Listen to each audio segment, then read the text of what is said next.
I am not special. And I was reminded of this over and over and over again very early on in my jump training and dunking journey. I always loved jumping. I was that kid in gym class trying to touch the net, trying to touch the backboard. I would stay after basketball practice and try to dunk. I would go home, lower my hoop to 8 feet or 9 feet and try to dunk. It's what I love to do. And when I was 16, I was posting some progress videos and I had the best dunker in the world tell me that one day I could be the best dunker in the world. And I took that and I ran with it. That was all I needed to light a fire inside me and to know that something like that is possible. And I started progressing very, very quickly. I hit my first dunk when I was 16 and some change. And in less than a year, I hit my first between the legs dunk. And in less than a year after that, I did my first dunk contest, pro dunk contest on live TV for ESPN. And that is the first time I had a welcome to the NBA moment. You always hear about rookies in the NBA have that welcome to the NBA moment. For me, it was City Slam. I was 18. I literally got called by Chuck Milan, who is the guy who trains all the NBA players for the dunk contest during All-Star weekend. And he calls me up asking if I can do a dunk contest the next day.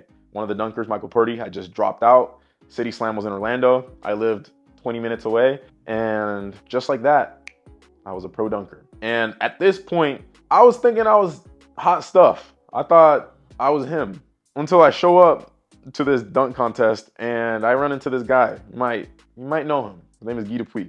And this is in his literal prime. And I went from thinking I was a very good dunker to realizing that I ain't shit, that I was horrible, and that I needed to do a lot more work to get where I wanted to get to. That was one welcome to the NBA moment. The other one was the first time I ever dunked with Jordan Kilgannon in person. This man dunked for 5.5 hours, our first dunk session. And he was hitting elite level dunks the entire session. And that was another one of those moments where I just realized I needed to put in so much more work to get where I needed to be. A third time, Dunk League, season 2. Probably the most viewed dunk contest of all time. And I did horrible.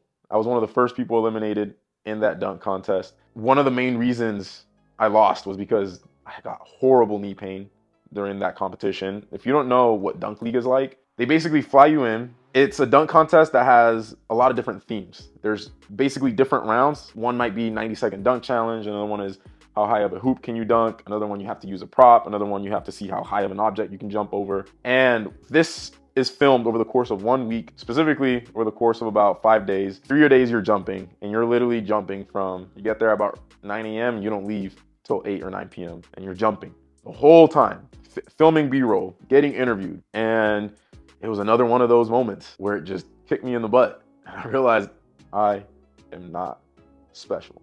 Fast forward 5 years, one of the best dunkers in the world, set the record for the highest approach vertical. And it's funny because I keep getting comments on my videos. I post educational videos all the time about jump training, about how jumping is all genetic, that there's no reason to train for it because it's mainly dictated by genetics. If me at 16 years old, 17, 18, 19 years old, if I would have listened to those comments, I never would have achieved what I achieved today. I probably would have capped out in the low 40s in my vertical. Wouldn't have hit half the dunks I've hit today. And the reason I'm saying all of this is because people use that excuse, genetics, as a reason to not put in the work. When it comes to jump training, it's a game of consistency. It's how long can you do the things that work?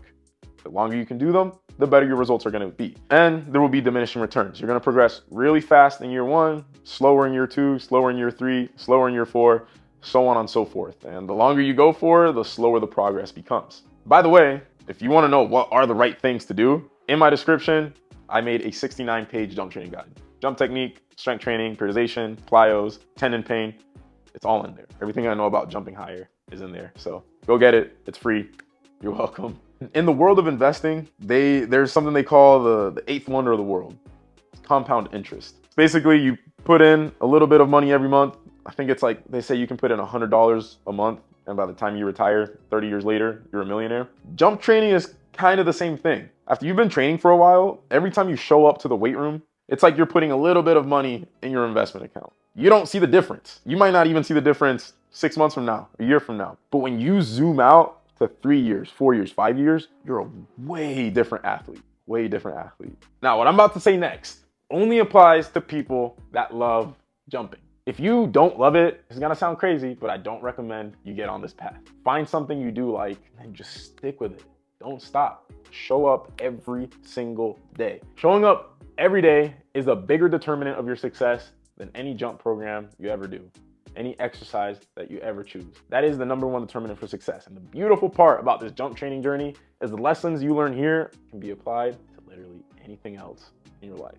So, or a little bit more of a motivational video today, but I will leave you with this. Having someone in your corner makes this journey way more fun, way easier, and your results improve. So if you want someone in your corner, THPstrength.com. That is my coaching. My team of coaches will be in your corner. And it's 90% off your first month. So if you're ready to change your athleticism, again, THPstrength.com. You can start for $12.70.